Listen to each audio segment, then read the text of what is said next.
বাতৰি পঢ়িছো সমুজ্জ্বল ভৰদ্বাজে।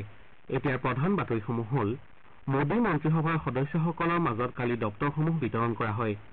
কেন্দ্ৰীয় মাধ্যমিক শিক্ষা পৰিষদে 2024-25 শৈক্ষিক বৰ্ষৰ পাঠ্যক্ৰম সন্দৰ্ভত ভুল তথ্যত বিচলিত নহবলৈ শিক্ষাৰ্থীসকলৰ প্ৰতি আহ্বান জনাইছে। কেন্দ্ৰই কৰ হস্তান্তৰ হিচাপে চলিত মাহত ৰাজ্যসমূহলৈ 1,39,000 কোটিতকৈও অধিক টকা মোকলাই দিছে আৰু দক্ষিণ আফ্ৰিকাই যোৱা নিশা ICC T20 বিশ্বকাপ ক্ৰিকেট প্ৰতিযোগিতাৰ এখন খেলত বাংলাদেশক 4 ৰাণত পৰাস্ত কৰে।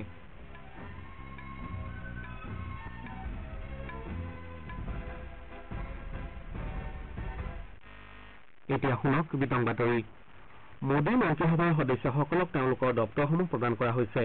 কেন্দ্ৰীয় মন্ত্ৰী ৰাজনাথ সিঙক পুনৰবাৰ প্ৰতিৰক্ষা মন্ত্ৰী হিচাপে দায়িত্ব অৰ্পণ কৰাৰ লগতে অমিত শ্বাহক গৃহ আৰু সমবায় মন্ত্ৰী, নিৰ্মলা সীতাৰমণক বিত্তমন্ত্ৰী আৰু ডঃ এছ জয়শংকৰক বিদেশ মন্ত্ৰী হিচাপে পুনৰ দায়িত্ব দিয়া হৈছে। নীতিন গাডকাৰীয়ে পথ পৰিবহণ আৰু ঘাইপথ মন্ত্ৰী হিচাপে দায়িত্ব পালন কৰি যাব। আনহাতে পীযুষ গোৱেলক বাণিজ্য আৰু উদ্যোগ তথা ধৰ্মেন্দ্ৰ প্ৰধানক শিক্ষামন্ত্ৰী হিচাপে পুনৰ দায়িত্ব দিয়া হৈছে।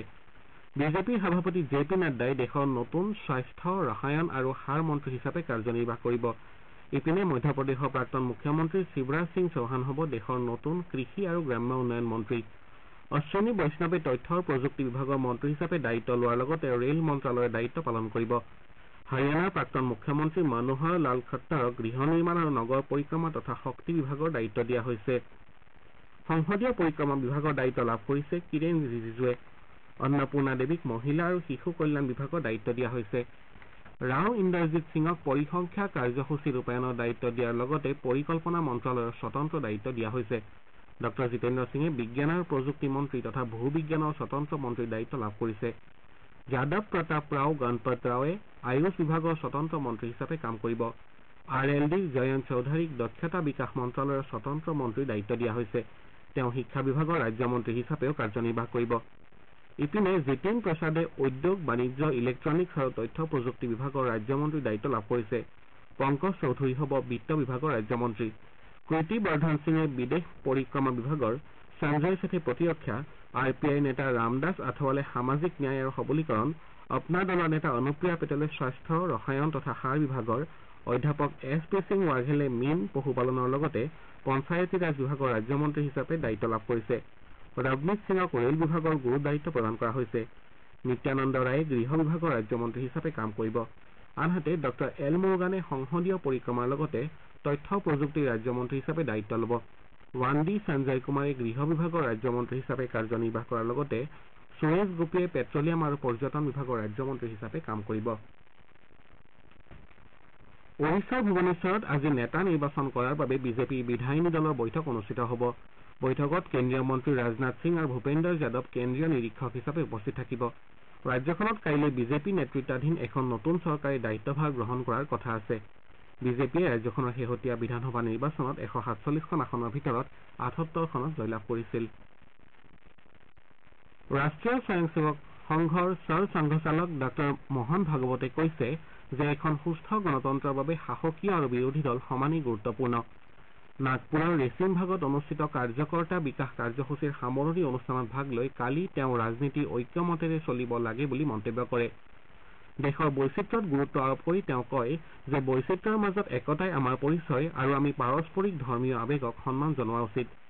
দেশৰ বিভিন্ন প্ৰান্তৰ পৰা 900ৰো অধিক স্বেচ্ছাসেৱকৰ অংশগ্ৰহণেৰে যোৱা মাহত আৰম্ভ হোৱা সংঘৰ স্বেচ্ছাসেৱকসকলৰ মাহজোৰা প্ৰশিক্ষণ কাৰ্যসূচীৰ কালি সামৰণি পৰে। কেন্দ্ৰীয় মাধ্যমিক শিক্ষা পৰিষদ CBSEয়ে সতৰ্কতামূলক পৰামৰ্শাৱলীৰ জৰিয়তে 2024-25 শৈক্ষিক বৰ্ষৰ পাঠ্যক্ৰম, অধ্যয়ন সামগ্ৰী আৰু আৰ্হি প্ৰশ্নকাকত সন্দৰ্ভত ভুল তথ্যত বিচলিত নহবলৈ শিক্ষাৰ্থী আৰু অভিভাৱকসকলৰ প্ৰতি আহ্বান জনাইছে। কিছু অনলাইন মঞ্চ তথা ৱেবছাইটে পুৰণি লিংক আৰু সত্যাসত্য নিৰূপণ নকৰা বাতৰিৰ জৰিয়তে ছাত্ৰ ছাত্ৰীসকলক বিপথে পৰিচালিত কৰাৰ অপচেষ্টাৰ বিষয়ে প্ৰকাশ কৰি পৰিষদে এই সতৰ্কবাণীৰ জৰিয়তে শিক্ষাৰ্থীসকলক বিচলিত নহবলৈ আহ্বান জনাইছে। অকৰ্তৃত্বশীল উৎসৰ পৰা লাভ কৰা তথ্য বিভ্ৰান্তিকৰ হ'ব পাৰে বুলি উল্লেখ কৰি পৰিষদে এই তথ্যসমূহে বিদ্যালয়, ছাত্ৰ ছাত্ৰীৰ অভিভাৱক তথা সংশ্লিষ্ট আটাইৰে মাজত বিভ্ৰান্তিৰ সৃষ্টি কৰিব বুলি আশংকা প্ৰকাশ কৰে। প্ৰামাণিক তথ্য আৰু শেহতীয়া খবৰৰ বাবে কেৱল পৰিষদৰ ৱেবছাইটহে চাবলৈ এই পৰামৰ্শাৱলীত আহ্বান জনোৱা হৈছে। শ্ৰোতাসকলে বাতৰি শুনিছে আকাশবাণীৰ পৰা।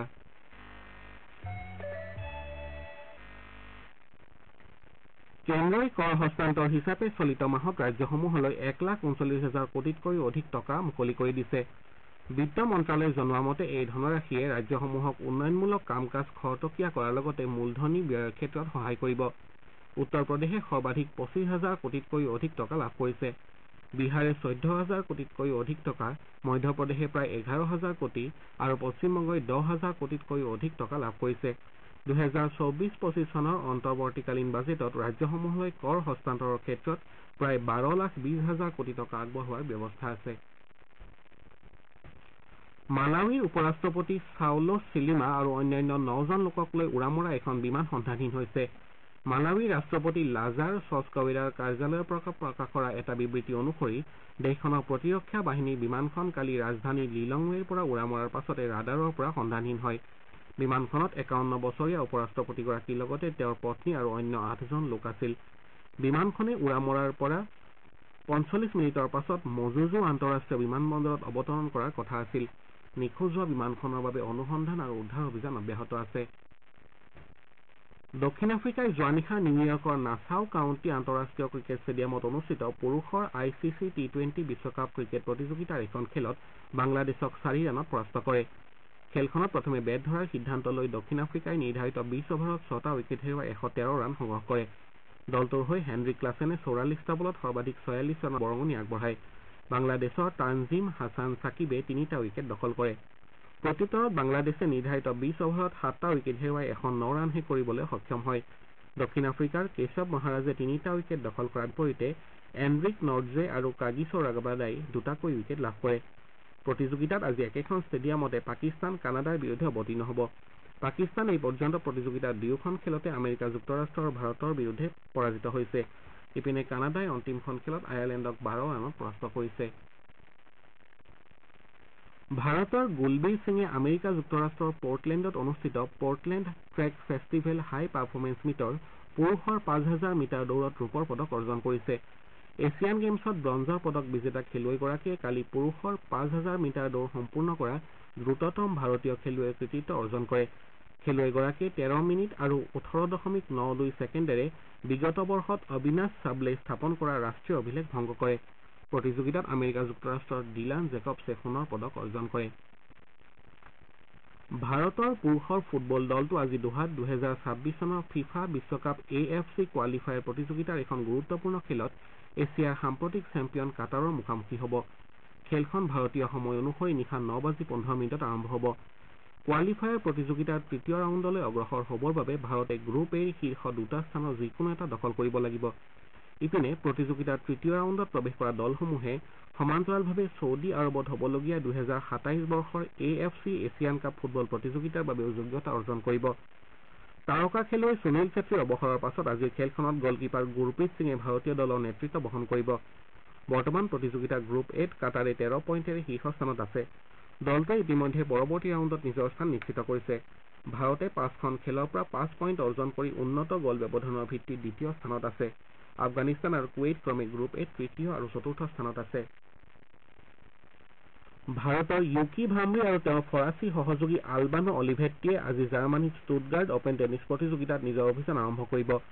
ভাম্ৰী আৰু অলিভেট্টি পুৰুষৰ ডাবলছৰ প্ৰি কোৱাৰ্টাৰ ফাইনেলত দ্বিতীয় বাছনিপ্ৰাপ্ত নিউজিলেণ্ডৰ মাইকেল ভেনাছ আৰু ব্ৰিটেইনৰ নিলছ কোপছিৰ যুটিটোৰ মুখামুখি হ'ব।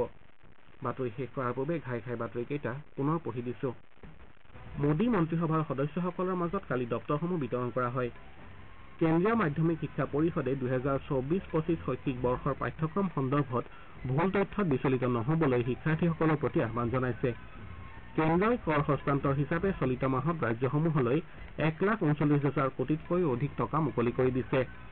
দক্ষিণ আফ্ৰিকাই যোৱা নিশা ICC T20 বিশ্বকাপ ক্ৰিকেট প্ৰতিযোগিতাৰ এখন খেলত বাংলাদেশক 4 ৰানত পৰাস্ত কৰে আৰু ভাৰতৰ ইউকি ভাম্ৰী আৰু তেওঁৰ ফৰাচী সহযোগী আলবানো অলিভেট্টিয়ে আজি জাৰ্মানীৰ ষ্টুটগাৰ্ট অপেন টেনিছ প্ৰতিযোগিতাত নিজৰ অভিযান আৰম্ভ কৰিব। আমাৰ এতিয়াৰ বাতৰি ইমানতে অন্ত পৰিল। নমস্কাৰ।